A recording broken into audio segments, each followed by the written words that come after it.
Bienvenidos y bienvenidas a Visión Legislativa. El día de hoy nos acompaña Guadalupe Acosta Naranjo.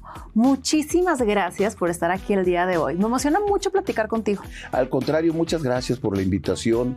Siempre un honor en estar en un canal tan importante para la vida nacional y que cumple con la función de ser plural, de escuchar todas las voces y de informar muy bien a la ciudadanía. ¿Por qué crees que no muchos mexicanos conocen sobre el canal del Congreso?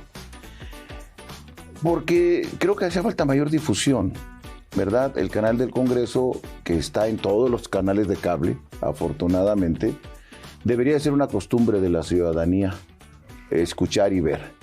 También los políticos somos aburridos. No creas que dices tú, ay, no, qué pasión escuchar a estos personajes. Por eso de repente también mucha gente le cambia al canal. Pero ha tenido momentos muy estelares el canal del Congreso. ¿Cómo cuáles? ¿Cuáles recuerdas? Por ejemplo, el discurso de Porfirio Muñoz Ledo en el 97, cuando fue la primera vez que hubo un presidente de la Cámara de un partido distinto al partido en el gobierno. El discurso de Porfirio todavía se sigue escuchando, todavía se sigue siendo buscado, porque fue un discurso además de una gran pieza escrita y de oratoria en un momento culminante de la democracia de la vida nacional. Completamente. Mucha gente te conoce por tu trayectoria con el PRD y por ser parte de la izquierda histórica. ¿Quién eres hoy políticamente?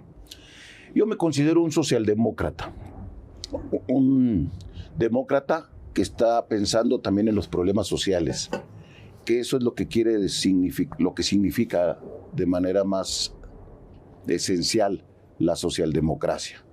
Pero alguien que sabe que un país no puede ser monocolor, que un país como el nuestro, en todo el mundo, pero el nuestro en particular, es un mosaico de culturas, de regiones, de riquezas, y que en la diversidad de poder tener un Chiapas y un Monterrey al mismo tiempo, nosotros debemos de aprender a tolerarnos, a respetarnos y a saber que la diversidad no es un mal, sino la diversidad es un bien de la sociedad. ¿Dices aprender como si no lo hemos aprendido aún? ¿O sí crees que lo hemos aprendido y se ha perdido, nos hemos polarizado? Este país vivió durante más de 70 años gobernado por un solo partido político. Por el PRI. Y todo era monocolor. Los 32 estados estaban gobernados por el PRI. Como 2.400 municipios de 2.440 estaban gobernados por el PRI.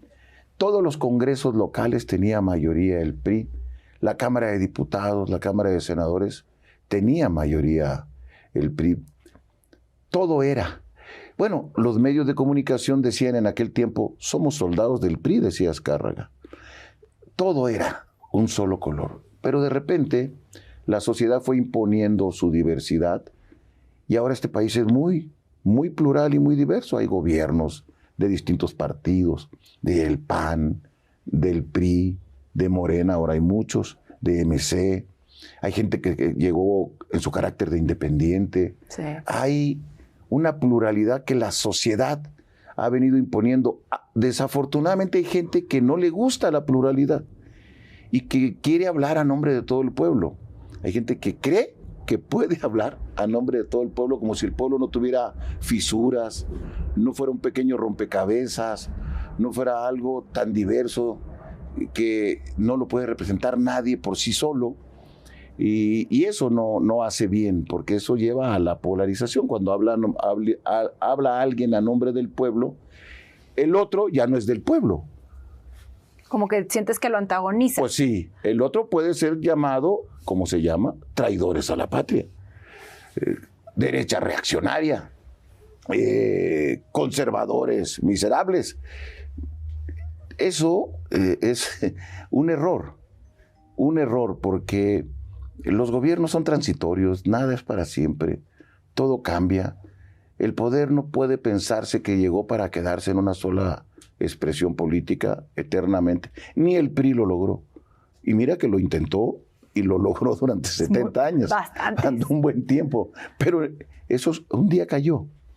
Entonces, lo mejor es reconocernos en nuestra pluralidad, no considerarnos enemigos unos a otros, sino gente que puede tener y tiene distintas ideas, que tiene el legítimo derecho de confrontar estas ideas, de luchar porque ellas se realicen, sin tratar de aniquilar y desaparecer a quien no piensa como tú. Hoy a quienes no les gusta la pluralidad. A los que gobiernan. ¿Pero que gobiernan en qué orden? ¿En el legislativo? Desde arriba hasta abajo, mira, lo acaba de decir mi amigo Reginaldo, el coordinador del PT. Bueno, si ya gobernamos la República, el país, el Poder Ejecutivo, si ya tenemos el Poder Legislativo, también tenemos ahora el Poder Judicial. ¿Para qué queremos reforma electoral si ya gobernamos todo? Dice, cree Reginaldo. Bueno, no deja de ser un poco franco nuestro amigo en su visión autoritaria. Yo creo que quienes están hoy en el poder se la creen que son los únicos representantes del pueblo. Y por eso actúan con profundo desprecio hacia los demás. Es la primera vez, después de muchos años, que los presidentes de la República, ya van dos, Andrés y ahora Claudia, no se reúne con nadie de la oposición. Con nadie. ¿Por qué crees tú que pasa esto? Porque creen que tienen la verdad. Porque creen que son los únicos que pueden hablar a nombre del pueblo. Cuando el pueblo, te digo, es multicolor. Mira, en el mejor de los casos, para la Cámara de las y los diputados, sacaron el 56% de los votos. De el 60% que votó, 40 millones no fueron a votar. El grupo más grande de la sociedad no fue a votar, 40 millones. De los 60 que fueron a votar, bueno, ellos sacaron 30 y tantos millones. Otros 20 y tantos votaron por otra opción. ¿Cómo puedes, a nombre de 35 millones de personas, decir que eso representa 100? Que el otro 65 no existe. Que ellos son los únicos que pueden hablar a nombre del pueblo. Ese es un grave error, pero que tiene consecuencias. Si todo fuera un error que nomás se quedara en una anécdota, no sería importante.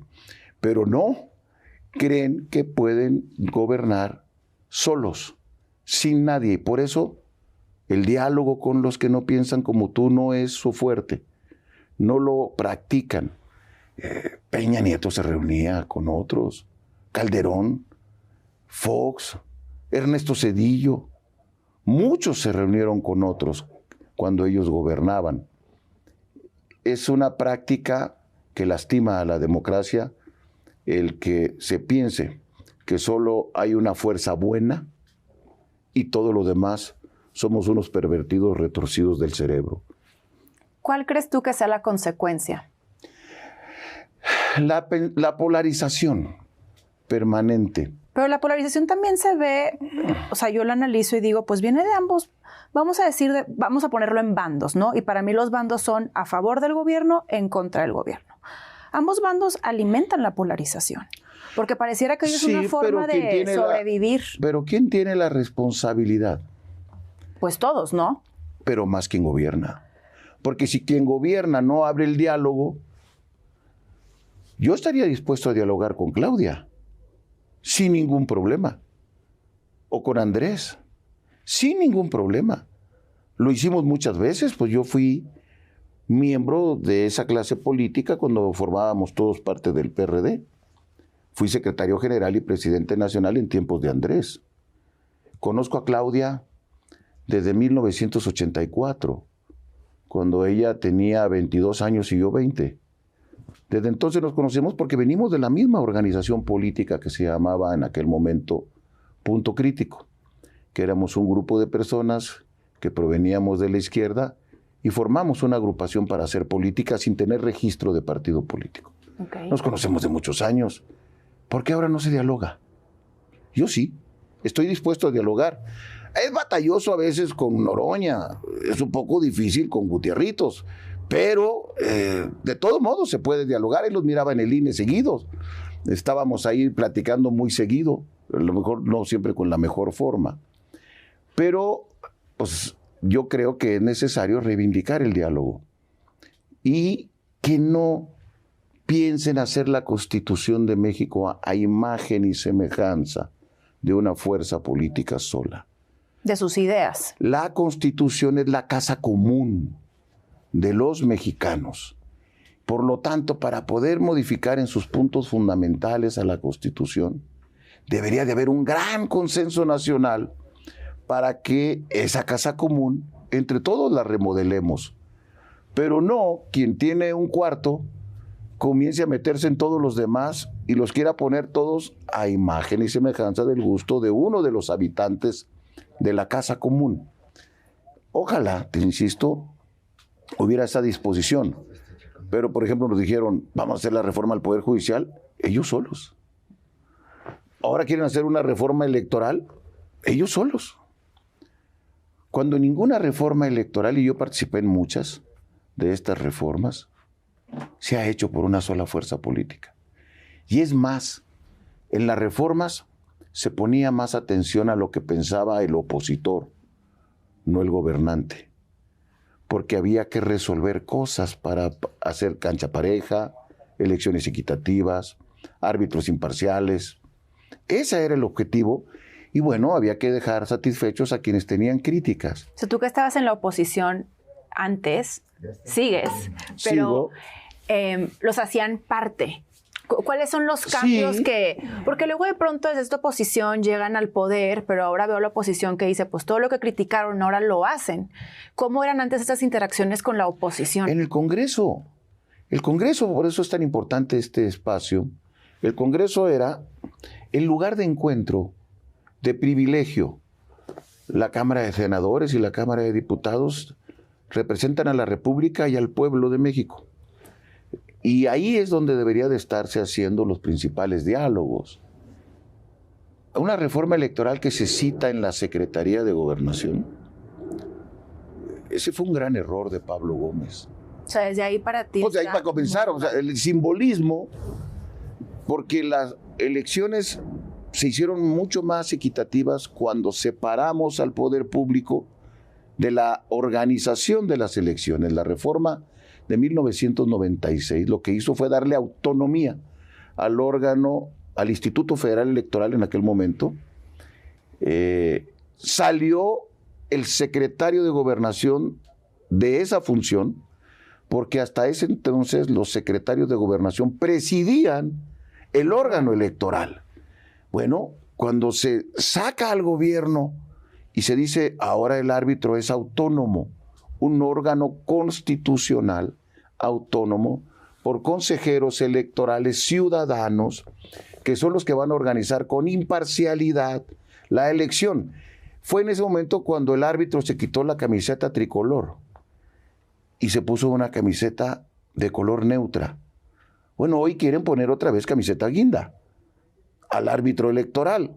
Eso es un gravísimo error. Hacer la reforma en la Secretaría de Gobernación y no privilegiar el espacio del Congreso, donde sí está representado todo el pueblo de México, porque en el Poder Ejecutivo está el que ganó, pero no está en el Ejecutivo los que no ganaron. En el Poder Legislativo están todos los partidos, los que sacaron más, pero también los que sacaron menos. Es en el Congreso la verdadera representación popular donde deben de darse este tipo de espacios. Por lo menos eso fue lo que hicimos en muchas reformas. A mí me tocó participar, particularmente de la de 2007, 2008, legal y constitucional y legal, y la de 2013, 2014, de manera directa en las mesas de gobernación, de negociación, perdón, que se hacían con la participación de los grupos parlamentarios de la Cámara de Diputados y de la Cámara de Senadores. Hoy no miro eso. Hoy lo que miré fueron unas audiencias en gobernación, donde el que te escuchaba no hablaba. Pablo nomás se ponía a escuchar. Llegabas 5 minutos y para afuera, 5 minutos y para afuera. Y él decía que sí y que no. Por eso ahora hace poco escuché con cierta tranquilidad que el diputado Ricardo Monreal dijo, es la Cámara de las y los diputados donde vamos a tener que ejercer nuestra función de legislar. Ojalá y eso llegue hasta el fondo y no la iniciativa que se mande, no se le mueva ni una coma. Y volvamos al tiempo en que nos ganamos, y bien ganado, el mote de levantadedos, porque tú aprobabas exactamente lo que te mandaba el presidente sin moverle ni una coma. Bueno, espero que eso no vuelva a suceder. Tú que eres muy crítico, ¿no has visto un cambio a partir de que la presidenta asume su mandato en ese sentido? Yo lo pienso, por ejemplo, iniciativa de reelección, nepotismo, inclusive ley de amparo. Pues mira, nepotismo, ahí sigue. Pero al final del día sí le movieron, o sea, sí se movió. La presencia de Lenia Batres en el Poder Judicial, qué mejor ejemplo de nepotismo. Lenia Batres. Está toda la familia Batres. Unos están en el ISSSTE, otros están en una procuraduría, otros están en una... Bueno, digo, está bonito que digan que están luchando contra el nepotismo, pero, neta, bueno, yo no me fijo en lo que la gente dice, sino en lo que la gente hace. Y lo que hacen no es exactamente fortalecer el Estado de Derecho, sino poner en el Poder Judicial, por ejemplo, a gente que milita en un partido. Me pueden decir lo que sea, pero el maestro Lainez no militaba en ningún partido. Ni el doctor Cosío no militaban en ningún partido, ni Piña. Acá son afiliados que hacen campaña con ese partido. Cuando lleguen casos donde están involucrados personas de Morena, ¿cómo van a actuar? Si son los de su partido. Se suponía, se hizo la tradición de que la justicia era ciega. No, pues aquí le levantan un poquito la pañoleta para ver de qué color viene vestido el cliente. Eso es un profundo daño a la República. En México, si no tenemos poder judicial, no hay democracia. Ahora, si al árbitro electoral me lo van a volver a poner guinda, ya no más falta que me propongan a Manuel Bartlett otra vez como presidente del INE, porque ya es patriota Manuel Bartlett. Ya todos ellos dicen, hombre, Bartlett es la última coca del desierto. Se les olvida la caída del sistema, la desaparición de 44,000 actas, los 500 muertos que hubo en el periodo del Salinato para poder llegar entonces a la reforma del 96, porque fue sangre y fueron vidas las que están detrás de esas reformas. Eso es lo que a veces a uno, que nos tocó dar esas batallas, y muchas veces las di del brazo de muchos de estos, me parece una absoluta incongruencia que cuando llegues al poder cambies y hagas todo contra lo que juraste luchar y decías luchar. Una de dos, o el poder los cambió o les sacó su verdadero yo. Es lo que te iba a preguntar. ¿Tú crees que hay forma de prever qué va a ser el poder en una persona? Yo he visto gente que tiene poder y no pierde el equilibrio. Sí he visto gente así. Y he visto gente que no había tenido poder y cuando tiene poder se la pasa yendo a Roma, a España, a comprar el Volvo último modelo, a viajar a todísima madre en los vuelos de primera clase, a hacer actos donde devela su propia fotografía en el Senado de la República. Estamos hablando ahorita de una persona en particular. No más de uno. Okay. No más de uno, para poner un ejemplo. ¿Luchaste con él del brazo? Fíjate que estuvimos en el mismo comité cuando yo era secretario general y él llegó a ser vocero.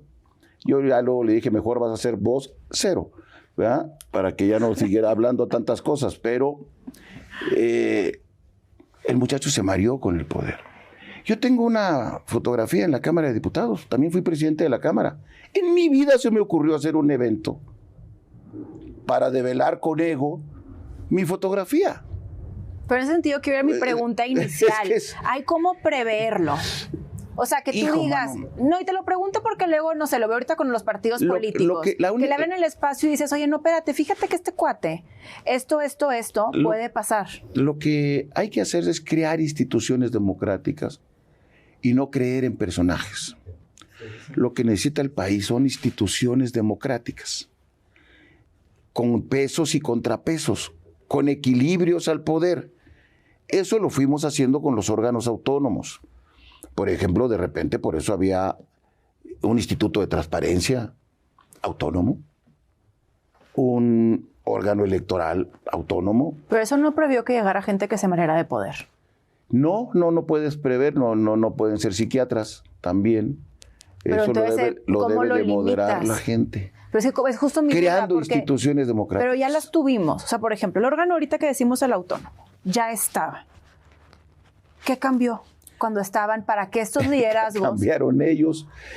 O sea, pero Ellos cambiaron. ¿cómo permites que no existan? Y te lo pregunto también en el sentido de, a ver, el personaje necesario para tú ir a conquistar votos. Le dije yo una vez a Pablo y a Horacio Duarte, 2015, fuimos juntos al INE, los tres hablamos, tuvimos la oportunidad de hacerlo en el Consejo General, con un discurso que defendía que no hubiera sobrerepresentación por encima de la Constitución en las cámaras de diputados y de senadores. 2015 habló Pablo, habló Horacio y hablé yo. 2018 tuve que leerles el discurso a los dos. Decir, oigan, ya se les olvidó lo que dijeron hace 3 años.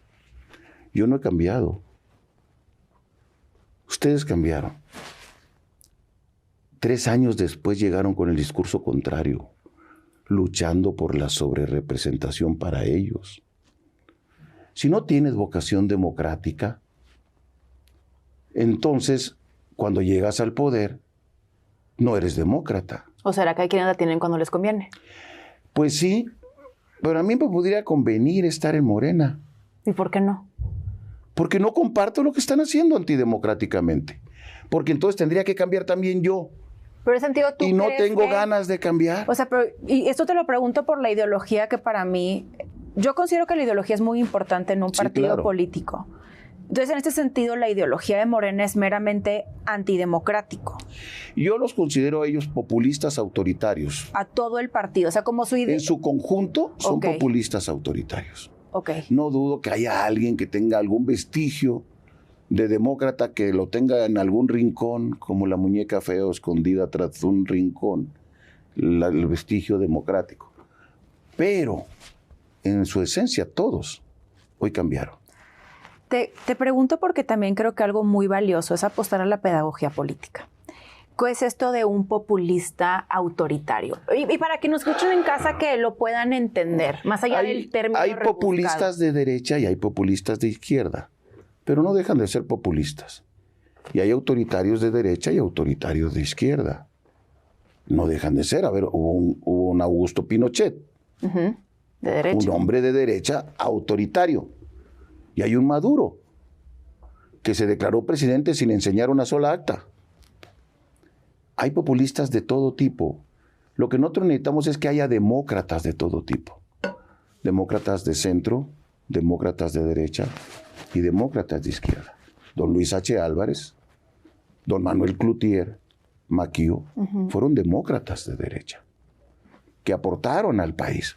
Un Eberto Castillo, un Gilberto Rincón Gallardo, fueron demócratas de izquierda. Lo que importa es que seamos demócratas todos, Ok. no antidemocráticos. Y el tema ideológico donde uno se sienta mejor. Si eres más liberal, si te interesas más por problemas de la justicia social, ubícate donde tú quieras. Nomás no pierdas la esencia de ser demócrata, porque eso le causa daño al país. Tengo la curiosidad de dónde te ubicas hoy ideológicamente. ¿Sigues siendo un hombre Soy un hombre de izquierda, socialdemócrata. ¿Cómo es eso? Un hombre de izquierda que cree en los valores universales de la democracia, que no cree que la democracia es un estorbo, que creo que la democracia es un sistema de vida que tenemos que preservar todos, que no basta la democracia para sacar a un país de la pobreza y que hay que combatir, por lo tanto, también la pobreza, la desigualdad, la inequidad, pero defendiendo la libre empresa, el derecho a todo mundo de invertir, creando condiciones jurídicas para que todo mundo tenga certeza en sus acciones con un verdadero Estado de Derecho. Pero un hombre como yo sí se preocupa por la desigualdad social. No puedo dejar de dolerme la desigualdad en que viven millones de indígenas, que son los pobres entre los más pobres, y que ahí no llega. Por cierto, estos sistemas universales de pensiones a donde menos llegan es a los indígenas pobres, hombres y mujeres de este país. ¿Por qué no? Pues porque los sistemas están pensados más en la clientelización de los programas sociales y es más fácil asociarlos aquí en la ciudad. Aquí muchos de ellos son abstencionistas. Mucha de esta gente no tiene el valor por la elección, porque además ellos votan por usos y costumbres. O sea, tienen otras formas. A la hora de votar. A la hora de votar. Entonces no les importa tanto. Los servidores de la nación que andan vestidos con un bonito color guinda, para un poco ejemplificar de qué partido son, pues esos servidores de la nación no caminan tantos kilómetros en la sierra para llegar a un pueblo indígena a levantar a gente que no va a ir a votar, porque tienen otras costumbres y otras culturas. Entonces, yo me considero un hombre de izquierda democrática, como un Pepe, nuestro amigo uruguayo, Mujica, Pepe Mujica. Que en paz descanse. Que en paz descansa, un verdadero socialdemócrata de izquierda, que sí vivió en la austeridad, que no escogió un castillo para ir a vivir. No, o fue un palacio. Fue congruente. Un palacio, ¿no? Ya no más faltaba que se cambiaran al castillo de Chapultepec, ¿verdad? Te digo, nosotros deberíamos de tener siempre pensar en lo que la gente hace, no en lo que la gente dice. Yo pudiera estar en el gobierno, sí. Conozco algunos un poquito más atarantados que yo ahí y que tuvieron puestos tal vez menos importantes que los que yo tuve ahí. Pero yo prefiero seguir donde están mis principios democráticos, no llegar al poder por el poder. Y yo esperaría que ese fuera un ejemplo para muchos y para muchas, de que se puede uno morir con sus mismas ideas, sin andar causando tristezas y vergüenzas a ti mismo y a tu familia, a tus amigos. Eberto murió donde estuvo siempre. Arnoldo Martínez Verdugo murió. Don Valentín Campa murió pobre. Fueron luchadores por la democracia. No es cierto que todo mundo piensa nada más en el dinero, en el poder, en la influencia. Yo conozco mucha gente que ha vivido con congruencia y murió con congruencia. Yo no me quiero morir, por lo menos pronto, pero espero que cuando me muera se diga ahí murió un hombre que fue congruente en su vida. ¿Qué significa hoy ser de izquierda en México? Ser demócrata. Ser demócrata. Si tú no te puedes llamar de izquierda si no te causa ninguna pena a los niños con cáncer, si persigues migrantes, si no recibes a madres buscadoras que andan arañando la tierra buscando a sus hijos o a sus esposos o a sus a sus nietos, si eso no te conmueve, ¿cómo puedes decir que eres de izquierda? ¿Cómo puedes perseguir migrantes? Eso no es ser de izquierda. Pero tú crees que al mencionar esto, no sé, a lo mejor estoy asumiendo mal, por eso te lo pregunto, que muchos de izquierda actualmente no se conmueven por eso. No. O sea, no les importa. No les importa. Entonces les importa nada más el poder. Yo les digo, es increíble que en 500 diputados y diputadas, 250 y 250 hoy, no haya una sola madre buscadora. Que esa causa no debería estar representada en el Congreso por alguien que vive esa tragedia.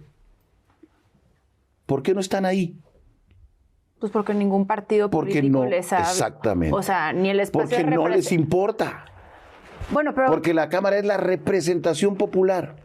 ¿Cuál verdadero ecologista de los que estuvieron luchando contra la destrucción en la selva por la construcción del Tren Maya que no va ni viene a ningún lado hay ahí? ¿Cuál líder campesino de los que estuvieron protestando, tapando carreteras, están ahí? El Congreso ha venido perdiendo su carácter de representación popular. Y es justo ahorita como la discusión, ¿no? La representación proporcional, en donde el ideal era que llegaras como representante de la mayoría y la pluralidad en este país, y de pronto se convirtieron en listas para favorecer a quienes están en el poder. Absolutamente de acuerdo en eso. ¿Cómo modificamos eso? Para eso se tiene que democratizar el sistema de partidos. Uno de nuestros grandes problemas fue que el sistema de partidos no se democratizó. Híjole, gran tema, ese me interesa muchísimo. No se democratizó. Entonces, como para los partidos, al momento de la alternancia se fueron construyendo en burocracias partidarias que se autorreproducen. O sea, después del 97. Sí, porque en aquel tiempo había representantes populares, que había muchas de estas causas. Se fueron desapareciendo y fueron apareciendo solamente las burocracias partidistas. Fíjate que qué casualidad. Yo soy amigo de muchos de ellos, pero ni modo, ya sé que no les gusta que se los diga. ¿Quién se puso en el primer lugar del Senado en el PRI? ¿Cómo se llama? Alito. ¿Quién se puso en el primer lugar del Senado del PAN? ¿Cómo se llama? Marco. ¿Quién se puso en el primer lugar del PT? Pues un señor que se llama Beto Anaya. ¿Quién se puso de Morena? Todos. Monreal, Adán Augusto, Noroña, Gutierritos, todos. O sea, las burocracias se autorreproducen y dejan de pensar en la representación, que somos instrumento, vehículo de la ciudadanía. Una de las reglas que tiene la organización en la que nosotros estamos, ahora impulsando Somos México, la primera regla es: los dirigentes no pueden ser candidatos a nada. Quienes seamos dirigentes no vamos a poder ser candidatos. Porque lo dicen, estos se andan moviendo porque ya se quedaron sin chamba. A ver cómo se acomodan. ¿O también no por el fuero? El fuero lo han quitado como 4 veces en los últimos 10 años. Es la 5ª vez que quieren quitar el fuero. O sea, entonces son puras vaciladas de mis amigos. Dime métete en Google y vas a ver cuántas reformas han dicho que han quitado el fuero en los últimos 10 años. Es la 5ª vez porque van por quitar el fuero. Mi amigo Ramírez Cuellar, al que yo le digo de cariño la pollita, ya no chinga. Otra vez con el mismo cuento. Porque ¿a quién han detenido si ya no tenían fuero? Con tantas acusaciones que hay. Tú que llevas tanto tiempo en la política activa en este país, ¿has visto un cambio en la clase política? Sí, por desgracia, para atrás. ¿Qué pasó? Una degradación. Esto que te digo, que los partidos políticos que son vehículos de la sociedad se convirtieron en vehículos de sus cúpulas burocráticas. Se autorreproducen las burocracias. Por eso nuestra regla fundamental es: quienes estén en la burocracia de nuestro partido no pueden ser candidatos. ¿Quién va a poner los candidatos? Vamos a hacer elecciones primarias. Que vote la ciudadanía. O sea, está bien que yo no sea, pero no voy a poner a mi compadre, ¿no? ¿Quién lo debe de poner? El ciudadano. El ciudadano es el que tiene que elegir. Se trata de darle más poder a la ciudadanía y quitarle el poder a las burocracias. ¿Cómo se puede reoxigenar esto? Porque al final del día yo también lo comparto. Digo, a ver, están completamente cooptados los partidos. Me parece que cada vez más verticales y están cuidando mucho sus intereses. Pero son los partidos. Al final del día los mantenemos. Sí, ¿Cómo se podría reoxigenar esta vida al interior? Democratizando los partidos. Lo que nos hizo falta fue haber hecho una profunda reforma constitucional, que los valores universales de democracia, de transparencia, se inculcaran para que fueran normas obligatorias en los partidos políticos. No que hoy quien llega a la dirección de un partido cree que el partido es de él. Y esto lo dices para todos los partidos. Para todos los partidos. Ya te puse los ejemplos. Dime qué dirigente de partido no se puso en el primer lugar. Ni uno. Pues bueno, actualmente MC. Bueno, porque iba en el 3, Dante, y lo brincó Amalia, porque ocupaban, ahora por género, Amalia iba en el 4. Por género se ocupaba, faltaba una mujer en el Senado y pues me brincaron al pobre de Dante, pero Dante iba en el 3, ¿eh? Entonces, Morena, PRI, todos, PAN, Verde, PT, PRD, todo. El que perdió el registro. ¿Quién iba en primer lugar? Pues Jesús Zambrano. Todos. Te digo que el peor es que el caso más escandaloso es el de Morena. No, ahí no iba uno, iban todos. Y por cierto, ¿quién los elige a esos? ¿Por qué nosotros decimos que la gente debe de elegir? Pues Morena quiere que se elige hasta el juez de Badiraguato. allá en Badiraguato, donde los narcos van a poner al juez, ese hay que votarlo porque somos el pueblo. Oye, ¿y por qué no votas tus candidatos? Ah, no, eso no. Pero te dicen que sí, con las asambleas. ¿Y cuándo van a votar? A ver, si hicieron una encuesta, el que quedó en primer lugar era Harfuch en la Ciudad de México, con 14 puntos arriba. ¿Quién fue la candidata? Clara Brugada, que perdió con 14 puntos. La Real Política. La Real Política. ¿Quién eligió a Marcelo? Ahorita Marcelo es secretario de Economía, pero acordémonos que es senador primero. ¿Quién lo eligió? Bueno, fíjate, en 200 años que hay de presidencialismo en México, 200 años, nunca el presidente de la República se había atrevido a poner a su hijo de real dirigente de su partido. No lo hizo ni Santana, ni Porfirio Díaz, no lo hizo ni Calles. ¿Por qué crees que lo hizo? Pues porque viene el partido patrimonialistamente. ¿Quién es el verdadero dirigente de Morena ahorita ahí? Andrés. ¿A quién puso? A Andy. ¿Cuándo había sucedido? Nunca en 200 años. Son cosas que luego no nos fijamos de cómo hemos venido pervirtiendo la representación popular, pero nos vienen a hablar a nombre del pueblo. ¿Y por qué todos los demás somos antipatriotas y traidores y porque les decimos esto, se enojan. Pues ni modo que se enojen, pues tienen dos trabajos, enojarse y contentarse, pero tenemos que decir las cosas como son. Y agradezco al canal del Congreso que dé esta oportunidad. Pero tenemos que decir las cosas como son si queremos que las cosas cambien. Si no tenemos un diagnóstico certero de lo que estamos viviendo y de lo que hay que cambiar, difícilmente México va a salir de esta tendencia autoritaria que cada vez va para peor. Ahora, ¿cómo hacerlo en esta era de la posverdad? Porque me supongo que tú también, así como has visto el cambio de la clase política, también has visto el cambio en la forma en la que nos comunicamos, en la que nos informamos. Hoy, ¿qué reto ves en este sentido? El que un partido político nuevo, quien pretenda hacer política y no aprenda de comunicación, está muerto. Hoy los partidos deben de ser fundamentalmente instrumentos de comunicación. Luego, ¿qué comunicas? Pero instrumentos de comunicación. En estos días donde ahora la gente ve más noticias por celular que abriendo tu canal preferido, tenemos que tener una gran capacidad de comunicación para con la gente y tratar de comunicar valores. Por eso te digo, si tú no democratizas un partido, ¿qué comunicas? Si los dirigentes usan el partido para su beneficio personal, ¿qué comunicas? ¿Por qué los jóvenes no participan tanto ya? Hubo tiempos en que los jóvenes fueron muy importantes, o en el 68. El cambio democrático en este país no se entendería sin esa irrupción juvenil que pidió valores democráticos en el 68. Porque cuando tú estás en tu casa comiendo con tu papá y tu mamá, y alguien saca de política, todo el mundo dice, es que los políticos son corruptos, los políticos son rateros, los políticos son aprovechados, los políticos es lo peor. Y luego le dices, oye, ¿por qué no participas en política, hija? Pues porque me estás diciendo que es lo peor. ¿A quién se le antoja irse a meter a la casa de lo peor? Sí, para que te digan que eres un corrupto. Para que te digan que eres corrupto. Entonces, sí. Si nosotros no decimos que la política también es virtud, son valores. Esto que te decía de muchos políticos que yo los vi participar luchando por sus ideas de derecha y de izquierda, y murieron pobres y honrados. Un Salvador Nava, no un Maquío, un Eberto, un Valentín Campa, no fueron corruptos. Pero en ese sentido también entonces la ciudadanía somos corresponsables.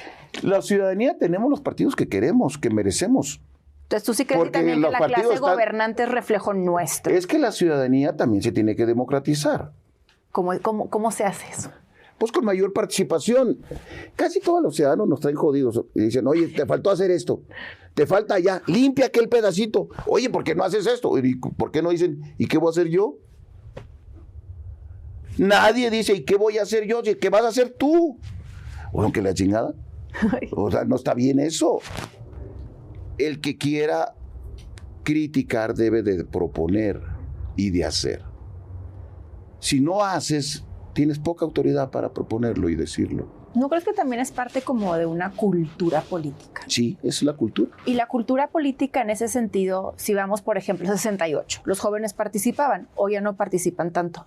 ¿Qué cambió o qué esfuerzos no se hicieron? Y lo digo más bien para ser como muy autocríticos, y hoy que vemos a una generación Z que también inclusive a nivel mundial, hoy están siendo fundamentales. Vemos lo que pasó en Nepal. Yo creo que la democracia que sí se avanzó no trajo al mismo tiempo un combate a la pobreza. Okay. Entonces la gente vio llegar la democracia, pero no la sintió en el bolsillo. Porque la democracia no es la que resuelve los problemas económicos. ¿Quién resuelve los problemas económicos? Lo resuelven las políticas públicas. Exacto. ¿Tenemos cuánto creciendo? Ahorita vamos a crecer al 0.04. No, estamos estancados. Estamos fritos. Sí. ¿Cómo va a haber mayor equidad social si no hay crecimiento económico? Sí. Tiene que haber crecimiento económico y mayor y mejor distribución de la riqueza. De las cosas que yo admito se hicieron bien en este gobierno es el incremento del salario mínimo. No puede dejar de reconocerse que eso, los anteriores gobiernos, por miedo, por inflación, por tabús que tenían en la cabeza, por dogmas, no aumentaron el salario mínimo. A mí me tocó ser presidente de la Cámara cuando aprobamos la desindexación del salario mínimo, que era lo que permite que ahora se haga. Pero los gobiernos que ya tenían eso no lo hicieron. Tuvo que llegar un gobierno como este, y hay que reconocérselos, aumentaron el salario mínimo. Con voluntad política. Con voluntad. En verdad, ellos no aumentan. Lo aumenta la empresa. Sí, pero... No es que el gobierno diga, ay, sí, pero ¿lo aumenta quién? Pues el mesero y el dueño del restaurante. Claro, pero seamos sinceros que, por ejemplo, ese tipo de iniciativas que al final del día pasan aquí por el Congreso, luego en ocasiones tienes entre que cabilderos, te vas con muchos intereses, que de pronto es difícil. A ver, ahí está la ley de las 40 horas. Sí, claro, tienes todo el poder para hacerlo, pero al final del día también es difícil porque hay otros poderes que son fácticos. Tienes toda la razón. Tienes toda la razón. Y por este tipo de cosas no se aumentaba el salario. Hoy se está aumentando y eso está bien. No más que si lo seguimos haciendo sin incrementar, que aumente el crecimiento económico del país, sí, eso va a llegar un momento que se va a hacer crisis. Tenemos que hacer que crezca nuestra economía de nuevo. Y lo mismo con los programas sociales, que ya son un derecho constitucional, pero si no crecemos, por ejemplo, mi generación, pues ahí te encargo qué va a pasar en 30 años. Pero entonces debemos de reconocer de todos modos que quien incrementa el salario es el trabajador y el empresario. No te dan un peso del gobierno. Si tú no mejoras tu producción, tarde que temprano esa empresa va a quebrar si sigues aumentando el salario. Entonces, cuando te reparten utilidades, no te las da el gobierno. No. Es lo que hace la empresa. No, y es la visión y la ideología del Estado que porque papel juega. Entonces tenemos que darle certeza a las empresas jurídica. Totalmente. Certeza de un Estado de Derecho para que las empresas puedan crecer. Sí, y que por algo ahorita, por ejemplo, la inversión nacional, la reinversión es súper baja. O sea, tenemos un récord de inversión extranjera directa, pero los empresarios mexicanos no están invirtiendo, que ahí también hay una señal muy importante. Porque acaban de joderse el Poder Judicial. Pues sí, las reglas del juego están llenas de incertidumbre. Tan seguro como eso, que acaban de poner a personajes con camisa guinda en el Poder Judicial. Y pues eso no le da certeza a nadie. No le da certeza a nadie y por eso no hay inversión. El Estado de Derecho no nomás es algo platónico. No, es una condición que se necesita para que en un país exista certeza sobre los actos jurídicos y por lo tanto que tus inversiones están seguras y no están a cualquier capricho de cualquier personaje en cualquier momento. Esa es una de las desgracias que tenemos hoy. Recuperar la democracia es recuperar la independencia de poderes. Y eso pasa por volver a recuperar al Poder Judicial. Te digo, son tan demócratas que escogen hasta el juez de Badiraguato, pero lo único que no quieren democratizar es la vida nacional de sus propios partidos. Pero ahí también te diría algo, por ejemplo, en el caso de la reforma judicial, eventualmente los ciudadanos votaron. ¿Quién? ¿Perdón? Sí, hubo ciudadanos que votaron. ¿Perdón? No, yo fui, yo por ejemplo. 1 de 10. Pero 9 de cada 10. Eventualmente hubo una, o sea, amiga querida, sí hubo una elección donde votó el 10% y el 90% no. ¿Y quién crees que ganó? Los que estaban en un acordeón, Esta es la Suprema Corte del acordeón. Okay, ahora Nadie que no estaba en el acordeón ganó. Pero en ese sentido también, ¿no crees que fue un cálculo de estrategia de la oposición? Del Poder Judicial. Pero ¿qué no habían dicho ellos que el pueblo era el que quería elegir y que por eso iban a elegir, que porque el pueblo lo había sacado y el pueblo no salió a votar? Pero a ver, y yo te lo digo yo, porque son eventualmente los argumentos. Porque Y entonces el día de mañana a lo mejor te dicen, pues volvemos a hacer unas elecciones, pónganse de acuerdo ustedes con su acordeón, hablando de oposición partidista o ciudadana. Lo que hay que quitar es el acordeón, hija, porque el voto, dice la Constitución, es libre y secreto. Cuando tú vas a votar con un acordeón, ni es libre, ni es secreto, y tú no hiciste el acordeón. Te lo hicieron en una oficina y no ganó nadie, absolutamente nadie, que no estuviera en el acordeón. Bueno, a ver, es que yo te lo digo porque voy a hacerte bien ¿cuál sincera. democracia del Poder Judicial? Yo sí hice mi acordeón. Pues sí, hija. El mío. ¿Y ganó tu acordeón? No, pero yo ganó el acordeón que sí se hizo y se distribuyó. Pero es por eso te digo, a lo mejor fue también un cálculo de la oposición no haber hecho justo sus acordeones. Te aseguro que yo soy oposición y no fue cálculo. ¿No? Simple y sencillamente nosotros no estábamos convencidos de que el Poder Judicial se vota. Pero entonces ante eso me quedo con los se elige en el Congreso. No, hicimos marchas, movilizaciones, llenamos el Zócalo, nos fuimos a los amparos, peleamos porque eso no sucediera. ¿Y nada funcionó? Pues no, porque tenemos un régimen autoritario, donde con el 10% se nombra al Poder Judicial y todavía hay que aplaudirles. Yo no, perdón, tenemos una profunda diferencia en el tema. No, sí, más allá de diferencias nada más. Pero no pasa nada porque te he venido alegando que las diferencias son democráticas. No, pero te quiero decir porque sí te lo cuestiono. Porque para mí es bien importante que hay una oposición fuerte, consolidada y estratégica. Y nada más yo quiero entender, porque yo como ciudadana digo, bueno, como abogada del diablo, al final ya soy politóloga y me dedico a analizar y soy apartidista. Pudieron haber hecho... Pero no a política. Ah, no, es que nadie es apolítico. Nadie es apolítico. El que diga que es apolítico eres apartidista, es un mentiroso. Eso está totalmente. Hablando de oposición, sí me interesa mucho conocer tu perspectiva sobre esto. O sea, ¿la oposición en México existe realmente o solo reacciona? No, la oposición existe. Lo que pasa es que en el Congreso está subrepresentada y parece no existir. Y también hay oposición social. También hay oposición social. Quiero irme a la social, porque ustedes están convocando a la social y han tenido un gran éxito movilizándola. Bueno, nosotros hemos sido parte de las convocatorias de lo que fue la Marea Rosa. Yo todavía estuve en la movilización esta de la indignación de Carlos Manzo, que fue una movilización impresionante, y a la cual nos quitaron la bandera, nos cerraron las entradas, nos gasearon. Cuando yo digo que hay autoritarismo es porque lo estoy viviendo. ¿Cómo se ve el autoritarismo para quienes no saben? Cuando se deja de respetar a la pluralidad. Cuando, por ejemplo, el 45% de los votos que tuvieron los partidos opositores lo hacen 25 en la Cámara de Diputados. Okay. Y cuando el 54% que tuvieron los que ganaron lo hacen 75. Y entonces una diferencia que en las urnas fue del 10%, lo hicieron del 50% en la representación popular. Y luego dicen el pueblo nos quiere mucho. No, espérame tantito. Pues ustedes votaron y sacaron mayoría, sacaron 54%. Pero se quedaron con el 75%. Pero además al que tenía 45, le robaste 20 y lo dejaste en 25. Hiciste de lo del 10, 50. La oposición no existe. No, espérame tantito. Acaban de vivir un atraco. A mano armada. Y dicen, oye, ¿y tú por qué te dejaste asaltar? ¿Por qué no viste que estaba a mano armada? Me robaron. Pero el que se robó dice, yo soy bien vivo y soy bien popular. Y todos los otros del 44% son traidores a la patria. ¿Eso cómo lo podemos eventualmente leer mano, en la aprobación que tiene la presidenta? Pues depende de las encuestas, porque la encuesta que daban a conocer, que era la de ranking mundial, ahora ella anda en 44. Nomás que esa ya no la dan a conocer, la daban a conocer todo el sexenio de Andrés y los primeros meses de la de Claudia. Entonces prefieren sacar las encuestas donde ella le va a toda madre. Va a vivir a toda madre ellos. De todos modos, aunque la presidenta tuviera el 110%,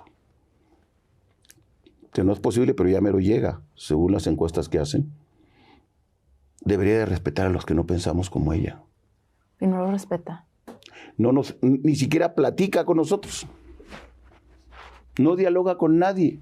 Se hace una comisión para hacer una propuesta de reforma electoral, que es la regla con la que todos los mexicanos vamos a elegir a nuestros gobiernos, con gente solo del gobierno. Bueno, ni Salinas hizo eso. Y eso que no nos veía ni nos oía, según su famosísima frase. No lo hacían. Nadie había tomado decisiones tan autoritarias sin respetar a todos los que pensamos diferentes, como se está haciendo hoy, en este momento, hoy. A mí me da, yo conocí a Carlos Manzo, joven. El muchacho fue diputado por Morena. Uh-huh. Luego se independizó. Cansó y se hizo independiente y ganó. Llegó a su pueblo, Uruapan, a decir: hay que combatir la delincuencia. Estaban cobrándole a los limoneros, a los aguacateros, cobraban piso a todo mundo. Y comenzó a combatir la delincuencia y comenzó a pedir ayuda. Y a pedir auxilio. Y a pedir ayuda. Por fin, meses después, le mandan 200 soldados. Y se los quitan 15 días antes de que lo mataran. ¿No se puede escuchar a Carlos Manzo? ¿Necesita que lo maten? ¿Tiene responsabilidad la presidenta cuando le pidió ayuda y no se la dio? Bueno, eso es lo que me tiene indignado. Cosas como esas son las que me indignan. Y me indigna que todavía digan que son democráticos. Guadalupe, qué gran plática el día de hoy. Gracias. Me encantó inclusive compartir estos puntos de vista que me parece que luego hay que indagar aún más en ellos porque, insisto, la democracia sólida es tener una oposición a la altura, frente desde los partidos hasta la ciudadanía. Me quedo con la habilidad que tenemos y el gran trabajo por delante con los jóvenes. Sí, porque vamos a lograr reinstalarla. Había gente que pensaba que el PRI nunca iba a perder. Y un día perdió. Lo estuve yo para ver y empujé. Meternos. Nadie es eterno. Nada es eterno. Con eso nos quedamos y a ustedes les agradecemos muchísimo el que nos hayan acompañado una vez más en Visión Legislativa.